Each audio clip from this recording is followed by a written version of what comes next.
नमस्कार. शब्द हृदयातून या चॅनलमध्ये आपल्या सर्वांचे खूप खूप स्वागत. प्रेमाचा सहवास या आमच्या कथेला तुमच्याकडून मिळत असलेल्या भरभरून प्रेमाबद्दल आम्ही आपले खूप खूप आभारी आहोत. तुम्ही या चॅनलवरती नवीन असाल तर कृपया चॅनलला सबस्क्राईब करा. धन्यवाद. काही वेळात राधा आणि विराट कारमधून त्यांच्या घराजवळ पोहोचतात. राधा नेहमीसारखीच प्रतिभाताईंना भेटण्यासाठी उत्साही असते, तर विराट तिची थट्टा करत असतो. जशी कार थांबण्याचा आवाज येतो तशा दरवाजा उघडून प्रतिभाताई म्हणजेच मॉम आनंदाने बाहेर येतात. माझी राधा आली. किती वेळ लावला रे विराट तिला आणायला? प्रतिभा मॉम उत्साहाने तिच्या चेहऱ्यावरून हात फिरवत विराटला विचारतात. तिला आलेले पाहून मॉमच्या चेहऱ्यावर आनंद ओसंडून वाहत होता. मॉम, मी तर कधीचाच तयार होतो, पण ह्या तुमच्या मुलीनेच उशीर केला. विराट हसत मॉमला म्हणाला. बघा ना, सगळा दोष माझ्यावरच टाकलाय मॉम. तुम्हीच सांगा मी किती परफेक्ट आहे, राधा मॉमला म्हणाली. हो हो विराट, उगाच तिला त्रास देऊ नको. मला माझ्या मुलीला नीट भेटू तर दे. चल राधा, आत ये. मॉम हसत राधाला आत येण्यासाठी म्हणाल्या आणि राधाचा हात धरून प्रेमाने तिला घरात घेऊन गेल्या.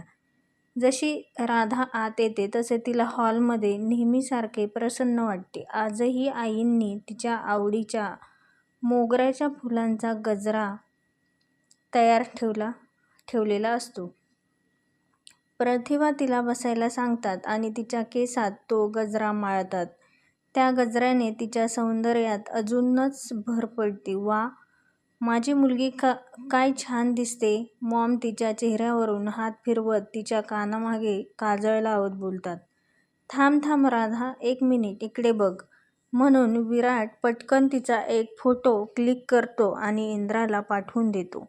आई, काहीही काय, म्हणून राधा लाजते. राधा, आधी इथे बस. मी तुझ्यासाठी खास पुरणपोळी आणि तुझ्या आवडीची बासुंदी केली. प्रतिभा तिला डायनिंग टेबलवर बसवत बोलतात. राधा आश्चर्याने, मॉम, तुमचं हे प्रेम माझ्यावर इतकं वाटतंय की मला इथून परत जावेसेच वाटायचे नाही. मला भीती वाटते की मी इथेच राहील कायमची. ती हसत बोलते. माझ्या घरातून जायची परवानगी तुला कोणी दिली? तशीही मी तुला आता इथे 4 दिवस ठेवून घेणार आहे. आता नुसती बस, गप्पा मार आणि माझ्या हातचं खा. प्रतिभा हसत म्हणाल्या. तुम्ही खरंच जगातल्या सगळ्यात बेस्ट मॉम आहात, राधा प्रेमाने प्रतिभाला मिठी मारत म्हणते.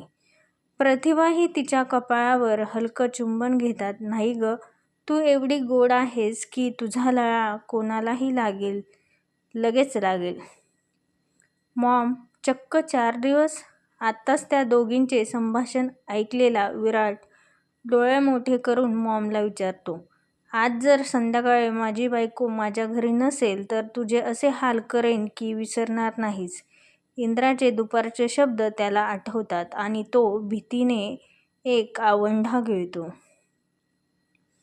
आज देशमुख यांच्या घरी गप्पांचा मस्त माहोल जमला होता. प्रतिभा, राधा आणि विराट हसत खेळत गप्पा मारत असतात. राधा, तुला माहितीये का, तुझ्या येण्याने घर नेहमीच अगदी भरल्यासारखे वाटते. त्या डोळे पुसत बोलतात. तू गेलीस की पुन्हा घरात मी एकटीच राहते. हे दोघे त्यांच्या त्यांच्या कामात बिझी असतात आणि मग मला एकटीला घरात खूप बोर होते. राधा मॉम राधाला बोलत असतात.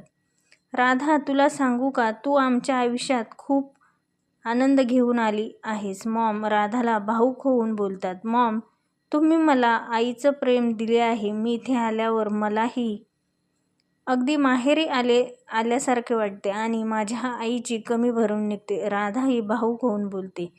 तू फक्त माझ्या मुलीसारखी नाही तर तू खरंच माझी मुलगी आहेस. प्रतिभा तिच्या गालावर हात फिरवत बोलतात. मॉम, मी तर घरात फक्त नावापुरताच आहे का? विराट हसत त्या दोघींकडे बघत बोलतो. तोही जरा इमोशनल झालेला असतो. नाही म्हटले तरी सायलीची आठवण त्यालाही झालेलीच असते. हे वातावरण हलके करण्यासाठी विराट बोलतो. सायली ही विराटची आत्तेबहीण, परंतु लहानपणीच तिचे आई वडील गेल्यामुळे देशमुख फॅमिलीनेच तिला मुलीसारखे वाढवलेले असते. परंतु 2 वर्षापूर्वी एका अपघातात तीही गेलेली असते. हो विराट दादा, मॉमचं प्रेम माझ्यावरच जास्त आहे, तुझ्यावरती तर अजिबातच नाही, राधा विराटची थट्टा करत बोलते. यावर सगळेच मोठ्याने हसतात. अरे दादा, माझे सामान घेऊन येणार होता ना? माझ्याकडे काहीच नाही, तुम्ही दुपारी मी आणतो म्हणून बोलले ना, राधा विराटला विचारते. हो राधा, काळजी नको करू, मी सांगतो कोणाला तरी आणायला, तो रूममध्ये जात बोलतो. हॅलो आंटी, राधाचे सामान रामूकडे पाठवून देता का?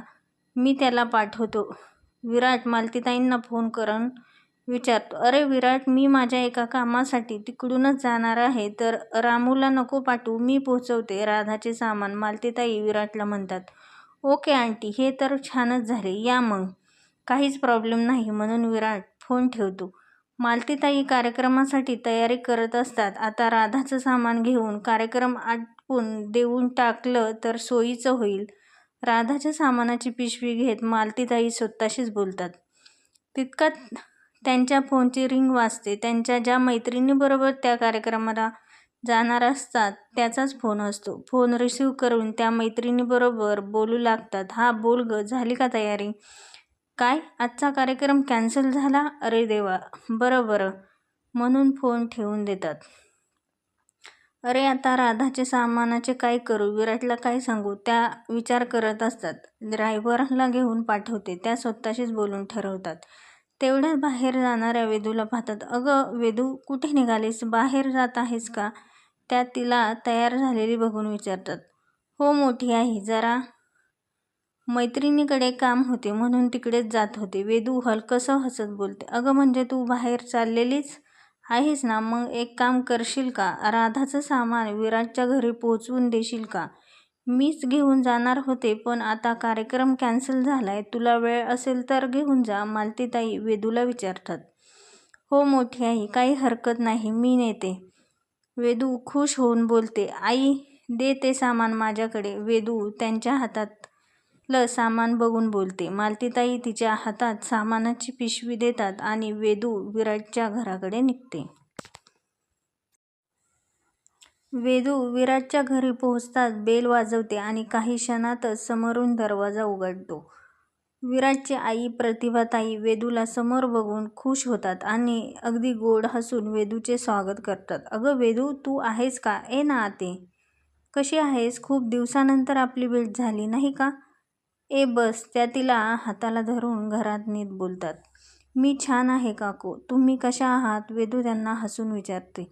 मी पण मस्तच आहे, पण काय आहे ना, एकटीला घरात खूप बोर होते, आता तू आली आहेस ना आणि राधाही इथेच आहे, तर मस्त आपण गप्पा मारू, आई खुश होत वेदूला बोलतात. अरे काकू सॉरी, आज गप्पा मारायला नाही थांबता येणार, पण नंतर नक्की येईल.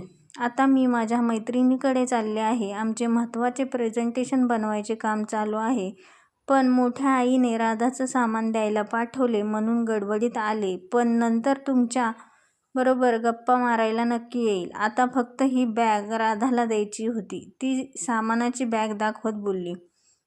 हो का, बरं असू दे, कॉलेजचे काम पहिले, पण आता जेवण करून जा, स्वयंपाक झालेला आहे, आई तिला म्हणतात. काकू सॉरी, पण मी जेवण करून आले आहे, त्यामुळे आत्ता मला माफ करा, पुढच्या वेळेस नक्की जेवण करूनही जाईल. राधा कुठे आहे, तिला हे सामान द्याल का, ती काकूंचा मान राखत बोलते. अरे आत्तरे, मी तुझ्यासाठी छान कॉफी बनवते, तोपर्यंत तू हे सामान राधाच्या खोलीत ठेवून ये, प्रतिभा तिला आत बोलावत म्हणतात. बरं काकू, म्हणून ती पायऱ्या चढायला सुरुवात करते. वेदू 2 नंबरची रूम काकू किचनमध्ये जात तिला सांगतात. वेदू आत तर जाते, पण थोड्याशा घाईगडबडीत ती राईट साईडच्या 2 नंबरच्या रूममध्ये जाते. राधाची रूम ही विराटच्या रूमच्या शेजारीच असते, म्हणून तिची थोडी गडबड होते आणि ती आता चुकून विराटच्या खोलीत आलेली असते. दरवाजा फक्त पुढे ढकललेला होता म्हणून ती सहज दरवाजा ढकलून आत येते, परंतु दरवाजा उघडताच तिला समोर विराट दिसतो, जो नुकताच बाथ घेऊन बाहेर आलेला होता आणि तो फक्त शॉर्ट्समध्ये आता पाठमोरा उभा होता. वेदू विराटचे ते व्यायामाने कमावलेले शरीर आणि एकदम परफेक्ट V-शेप बॉडी बघण्यात हरवून गेली होती. ते आकर्षक शरीर खांद्यावर चमकणाऱ्या पाण्याच्या थेंबाने अजूनच आकर्षक वाटत होते. तो सध्या तिला पाठमोरा होता. अचानक काहीतरी जाणवून तो मागे वळाला तशी ती दचकून भानावर आली आणि तिने नजर वळवून घेतली. विराट तिला तिथे पाहून थोडासा आश्चर्यचकित होतो, पण तिला बघून त्याच्या चेहऱ्यावर एक हलकंसं आनंदाचे हसू येते. "अगं वेदू, तू इथे? What a pleasant surprise. मी स्वप्न तर बघत नाही ना? तू इथे कशी काय?" तो तिच्याकडे पाहत विचारतो. "सॉरी, मला राधाच्या खोलीत जायचे होते. बहुतेक इथे चुकून तुमच्या रूममध्ये आले." वेदू अजूनही गोंधळून नजर खाली करत घाईघाईने उत्तर देते. विराट तिच्याकडेच पाहत असतो. त्याला वेदू त्याच्या खोलीत येणे अगदीच अनपेक्षित होते, परंतु त्याच्या डोळ्यात तिला बघून एक वेगळाच आनंद आलेला असतो. पण त्याला ती इथे येणे नक्कीच आवडले होते. "सॉरी, मी जाते," ती नजर चोरत बोलली. "ठीक आहे, पण मला असे कधीच वाटले नव्हते की तू माझ्या रूममध्ये अशी अचानक येशील," तो हलक्या स्वरात म्हणतो. त्याच्या आवाजात तिला एक मिश्किलपणा जाणवतो. त्याच्या मिश्किल हसण्यावर वेदूने पटकन नजर वर उचलली आणि त्याच्या डोळ्यातील आनंदी भाव टिपले. तीही जरा अधिकच गोंधळून जाते आणि "मी निघते, माफ करा," ती पटकन म्हणते. वेदू त्या गोंधळलेल्या अवस्थेतच खोलीतून बाहेर निघण्यासाठी पाऊल उचलते. तिने दरवाजाकडे पाऊल टाकलेच होते की त्या क्षणी अचानक विराट तिच्या अगदी जवळ येऊन उभा राहतो. ती दचकून हृदयावर हात ठेवते, पण नजर वर करून बघत नाही. तो तिच्या इतक्या जवळ उभा असतो की त्याच्या श्वासाचा हलकासा स्पर्श तिच्या चेहऱ्यावर जाणवतो. वेदू तो तिला हळूवार साद घालतो, तरीही ती वरती बघत नाही. "वेदू, वर बघ ना," तो अगदी तिला प्रेमळ नजरेने बघत बोलतो. "तुम्ही आधी शर्ट घाला," ती नजर खाली ठेवूनच बोलते. तो एकदा स्वतःकडे बघतो आणि मग लाजणाऱ्या तिला बघत टी-शर्ट घालतो. "वेदू, ओपन युअर आईज," तो तिच्या कानात हळूच बोलतो. "तू आता डोळे उघडू शकतेस. मी शर्ट घातला आहे," तो मिश्किल हसत बोलतो. आता कुठे ती डोळे वर करून बघते, तर तोही तिच्या डोळ्यांमध्ये खोलवर पाहतो. त्याच्या नजरेत एक अनोखी ओढ तिला दिसते. तीही त्याच्या डोळ्यात हरवून जाते. वेदूला क्षणभर वाटते की जणू जग थांबले आहे. फक्त ते दोघेच आहे. बस, बाकी काहीच नाही. "वेदू," तो हलक्या आवाजात तिला हाक मारतो, जणू त्याच्या प्रत्येक शब्दात काहीतरी अर्थ लपलेला आहे. "तू आलीस? चुकून का होईना, पण तू माझ्या खोलीत आलीस. मला खूप आवडले," तो तिच्या चेहऱ्यावर फुंकर मारत बोलतो. त्याच्या त्या कृतीने ती शहारून अंग चोरून उभा राहते. वेदूचा श्वास रोखल्यासारखा होतो. तिचं मन तिला खोलीबाहेर जाण्यास सांगत असतं, पण तिचं शरीर विराटच्या त्या नजरेत अडकल्यासारखे वाटते. ती तशीच उभा राहते. "मला आवडेल तू अशी माझ्या घरी आलीस तर, पण पुढच्या वेळेस सांगून ये, म्हणजे मी कपडे घालून बसेल," तो थोडं हसत म्हणतो. मी येते," वेदू धडधडत्या आवाजात म्हणण्याचा प्रयत्न केला आणि तेथून निघून आली. ती जायला निघताच तो मागे सरतो, तिच्यासमोर मोकळा रस्ता करतो, पण त्याच्या नजरेत अजूनही तिच्याकडे पाहण्याची तीव्रता जाणवत राहते. वेदू दरवाजाच्या दिशेने जाते, पण तिला जाणवते की विराटच्या त्या नजरेने आणि त्याच्या शब्दांनी तिचं मन कायमचंच हलवलं आहे. ती खोलीबाहेर पडली असली तरी तिचं हृदय अजूनही तिथेच अडकून राहिलं होतं. धन्यवाद. आजचा जर व्हिडिओ तुम्हाला आवडला असेल तर लाईक, शेअर अँड सबस्क्राईब करायला विसरू नका. भेटूया नवीन भागात. धन्यवाद.